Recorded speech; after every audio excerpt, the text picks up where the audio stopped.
Yo, what's poppin'? What's going on? It's your boy, Mr. Locario, the bad boy of the dating game. What's good? So the other day I was talking to a friend and he was, asking me, he's like, yo, Mr. Locario, how do you talk to women? Like, what do you say? What's the first thing that comes out your mouth when you approach a girl and all this other stuff, right? And basically what I was saying to him is that, all you really need to worry about or think about when you are talking to women, just in general, is first figure out what you want. So this is something that you should know before you even approach women, right? Then once you know what you want, then when you're talking to them, this is when you question them, you ask them questions and see based off of their answers or responses if this is the type of chick who fits into what you want, right? So what you're doing is two things at once. You're able to have a conversation and have things to talk about, and and also you are at the same time seeing if this chick is worth being with, right? And also what it does is that since you are not trying to impress her, you're not trying to be all cute and shit with her, you understand, trying to get her to like you, all this other stuff.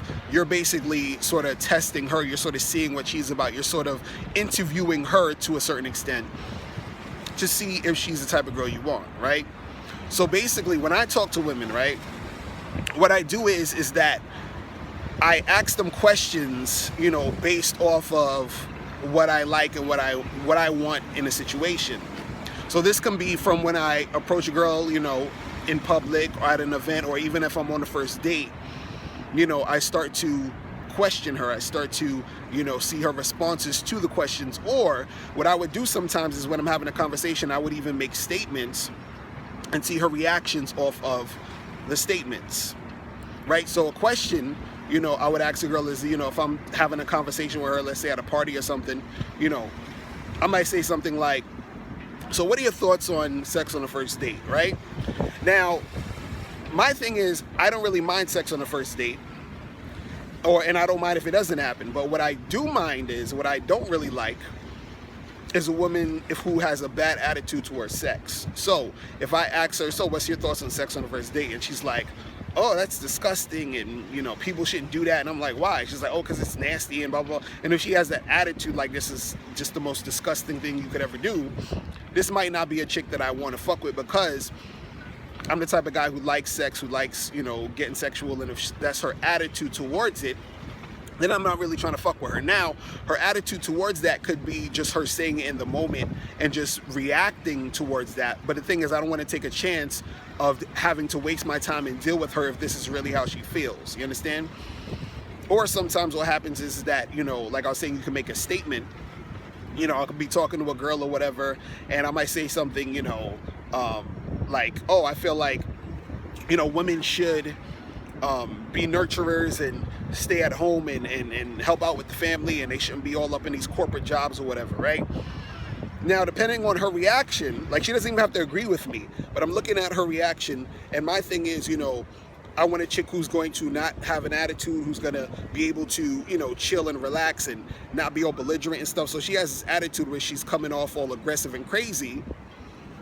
That might not be a chick I'm going to, continue to fuck with, right? But if she's chill and, she comes with her argument or whatever her, stance on it is, and we can have a regular dialogue about it, then I'm cool. Then I can keep fuck with her. You understand? So the thing is this, is that when you're dealing with chicks, figure out what you want. Question them about certain things, because this is what gives you the things to talk about, so you don't run out of stuff to say, so you don't really have anything to you're not like, oh, I don't know what to say when I'm talking to this girl, since you have the things based off of what you're looking for in a situation. And then you look at the reactions and see if it matches up. And then what also this does is that it makes you seem different. It makes you seem picky. It makes you seem like a guy who's not just fucking with her because she's cute. You understand? Now, if you meet a chick on the street, you might not have enough time to do a lot of these things, in most cases, because you're not going to have enough time to have a drawn-out conversation in most cases if you're, in passing, or if she's in a rush or whatever, and you might want to get something done quick. So you might just, be on some regular shit, be like, hey, miss, what's up? You're looking kind of cute. Listen, here's my card. Give me a call, text me tomorrow, whatever. And then once you get that time to really, get into it and get that conversation going, then you get that conversation going and you see what it is, right?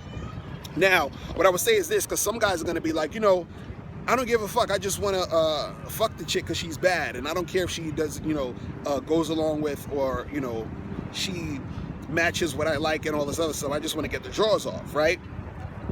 Now, see, the thing is, you can't also do that too if that's your prerogative. My thing is with this situation is that what happens is that if you end up fucking with this girl and you start to like her or whatever, and you start to continue to see each other, you want to make sure that this girl isn't a chick who's on some bullshit, who will eventually be a lot of drama and a lot of bullshit, later on in your life, right?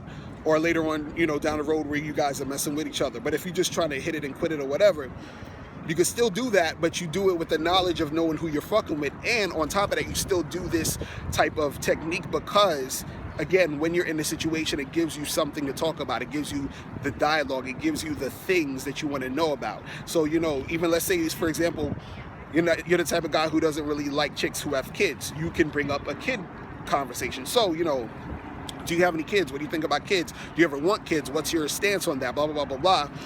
Now you're having a conversation about that, and you can see what type of chick she is in regards to kids. Then you make your decision based off that. So you can say, well, she has a kid. I don't really like kids. So you know what? I'm going to just have sex with her and keep it moving. Or, I'm going to continue to fuck with her because she wants to continue to fuck with me with the knowledge of her having the kid. So you just know all of this. But at the same time, what's happening is that while you're having that conversation, since you are, asking those questions and, basically, doing the conversation in that way, you're not running out of shit to say, and you're having, some ammunition to really keep the conversation going. You feel me? So guys, listen, if you have any more questions about how to step up your conversation game, make sure you go to badboymembership.com so you can get the program Advanced Communication and also how to improve your conversation skills. So make sure you go to badboymembership.com and check that out. All right, so I'm out of here, people. And remember, the truth is inside you. Peace. I'm gone.